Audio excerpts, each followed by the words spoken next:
And education day में आपका स्वागत है। आज हम लोग फिजिक्स के लेक्चर नंबर 2 में पढ़ने वाले हैं कूलाम का नियम। तो कूलाम के नियम को हम लोग समझते हैं, ठीक है, और इससे कैसे न्यूमेरिकल लगाए जाते हैं वो हम लोग देखेंगे, ठीक है। तो वीडियो में पूरे अंत तक बने हैं। तो कूलाम का नियम क्या है? दो बिंदु आवेशों के बीच लगने वाला आकर्षण या प्रतिकर्षण बल दोनों आवेशों के गुणनफल के अनुपाती होता है तथा बीच की दूरी के वर्ग के व्युत्क्रमानुपाती होता है। ये तो है इसकी परिभाषा, थोड़ा हम समझ लेते हैं। जैसे मानो कि ये कोई बिंदु है और दूसरा बिंदु है ये वाला, ठीक है। हम थोड़ा नीचे बना दे रहे हैं। जैसे मान लो ये कोई बिंदु ये है, दूसरा बिंदु है ये। अब इस पर मैंने बिंदु आवेश दे दिया Q1 आवेश और इसको दे दिया मैंने Q2 और इसकी दूरी मैंने क्या दे दी? दूरी दे दी मैंने, बीच की दूरी को नाम दे दिया मैंने R, ठीक है। तो हम सीधा कहेंगे कि इस बिंदु पर जो बल लग रहा है वो F लग रहा है और इस बिंदु पर भी बल क्या लगेगा? तो आप कहेंगे इस बिंदु पर भी F क्या लगेगा? बल, ठीक है। दोनों बिंदु पर जो बल लग रहा है वो F लग रहा है। इस बिंदु का नाम है Q1 और इस बिंदु का नाम है Q2, ठीक है। बीच की दूरी क्या है? R। अब परिभाषा कहती है कि जो दो बिंदुओं पर जो बल लग रहा है वह क्या है? तो है आवेशों के गुणनफल के अनुपाती है और बीच की दूरी के वर्ग के व्युत्क्रमानुपाती, यानी कि इसका वर्ग का व्युत्क्रमानुपाती बनाना है। अब थोड़ा इसको समझ लेते हैं बेस से। जैसे जितना तुम इसे मिलाने की कोशिश करोगे, ठीक है, ये उतना ही हटने की कोशिश करेंगे। ऐसे फॉर एग्जाम्पल समझो, इस पिंड पर इस बल को जितना आरोपित करोगे उधर को, उसको इधर को जितना आरोपित करोगे, ये क्या होगा? ये उतना ही हटने की कोशिश करेंगे। यानी जितना बल इस पर लगाओगे आवेश को, उतना ही आवेश का भी मान बढ़ेगा। जितना बल का मान बढ़ेगा, निश्चित बात है उतना आवेश का भी मान बढ़ेगा। तो मैं सीधा कह सकता हूं जो बल होगा वो Q1 Q2 के क्या होगा? गुणनफल के अनुपाती होगा, या हम कह सकते हैं दूसरे नाम से समानुपाती होगा। समानुपाती अनुपाती का मतलब समझो कि समानुपाती हो या अनुपाती, इसका मतलब होता है एक राशि को जब आप बढ़ाओगे तो दूसरी राशि अपने आप बढ़ जाएगी। यानी कि अगर मैं यहाँ पे क्या कर रहे हैं, बल को बढ़ा रहे हैं, तो निश्चित बात है आवेश का मान बढ़ेगा। अगर आप बल का मान यहाँ बढ़ाओगे यानी F को बढ़ाओगे तो Q1 Q2 भी बढ़ रहा है। इसका मतलब क्या है कि F जो है वो Q1 Q2 के क्या है? अनुपाती है। अगर मैं यहीं पे बीच की दूरी की बात करूं तो बीच की दूरी का जो होगा वर्ग का व्युत्क्रमानुपाती हो जाएगा, यानी 1/r²। इसका मतलब है यहाँ पे बल बढ़ रहा है लेकिन बीच की दूरी क्या है? घट रही है। तो यहाँ तो है अनुपाती या समानुपाती और यहाँ क्या है? व्युत्क्रमानुपाती है, ठीक है। व्युत्क्रमानुपाती का मतलब है F का मान बढ़ाओगे तो R का मान घटेगा, ठीक है। यानी यहाँ पे उल्टा और यहाँ पे सीधा सीधा संबंध है। अब हम लोग करेंगे क्या? अब हम लोग करते हैं, देखो यहाँ पर इसको समीकरण नंबर 1 दे दे रहा हूं और इसको समीकरण नंबर 2 दे दे रहे हैं। हम सीधा कहेंगे समीकरण 1 व 2 से, ठीक है। समीकरण जब 1 व 2 से आप तुलना करेंगे तो F के बराबर अनुपाती है, F के समान यानी व्युत्क्रमानुपाती। तो मैं इसको एक जैसा लिखना चाहेंगे तो क्या आ जाएगा? Q1 Q2 बटे क्या आ जाएगा यहाँ पे? R²। Q1 Q2 बटे R²। और जब भी ये निशान आता है और अगर इसे हटाना है तो वहां पे एक आपको नियतांक जोड़ना पड़ेगा। नियतांक ध्यान रखना वही नियतांक हो जो जिसका संबंध उससे हो।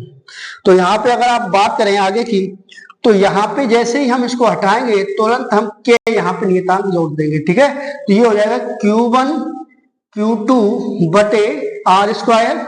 हम सीधा कह सकते हैं जहां के क्या है? के एक नियतांक है। क्या है? नियतांक है, ठीक है। के एक क्या है? नियतांक है। के का मान ध्यान रखना, के का जो मान होता है 1/4πε0 के बराबर होता है। या तो के लिख सकते हो या उस जगह पे 1/4πε0 लिख सकते हो, ठीक है। या हम सीधा कह सकते हैं 9 × 10⁹, ठीक है। तो अगर मैं यहाँ पे अगर के को हटाना चाहे तो ये लिख सकता हूँ 1/4 पाई एप्सिलॉन जीरो भी कह देते हैं, इसको नोट भी कहते हैं, ठीक है।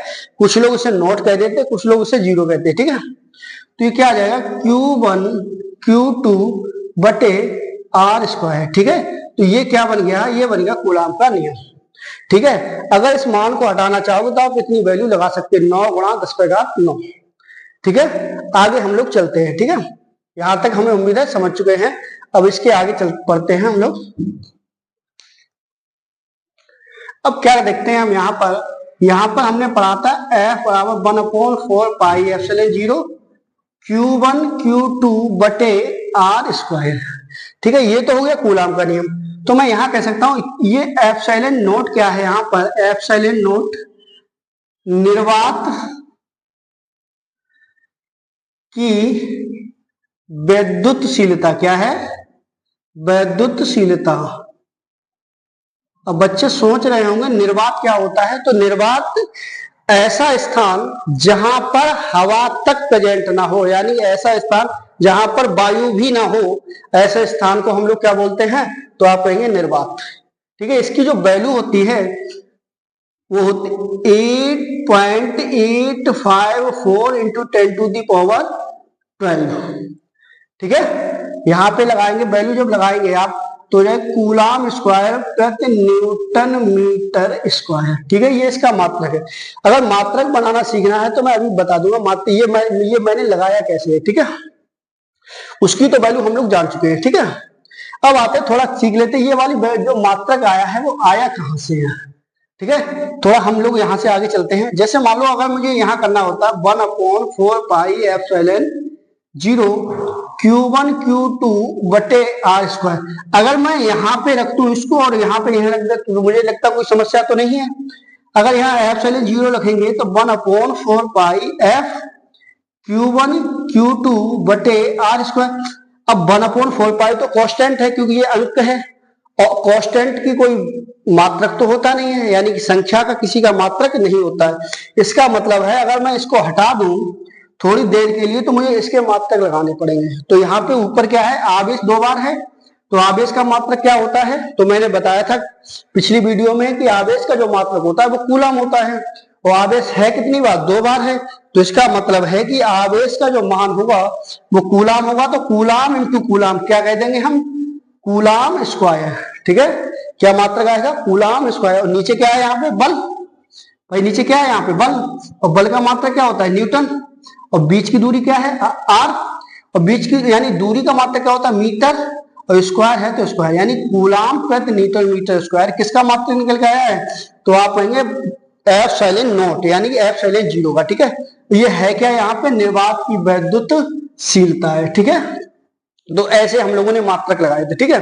अब बात आती है सर इसका मान वैसे हम बता तो चुके हैं, फिर भी एक बार मैं बता दे रहा हूं। इसका जो मान होगा 1/4 पाई एप्सिलॉन जीरो का जो वैल्यू होती है वो 9 गुणा 10⁻9। इसके मान को उल्टा कर दो तो ये हो जाएगा न्यूटन मीटर स्क्वायर प्रति कूलम स्क्वायर, ठीक है।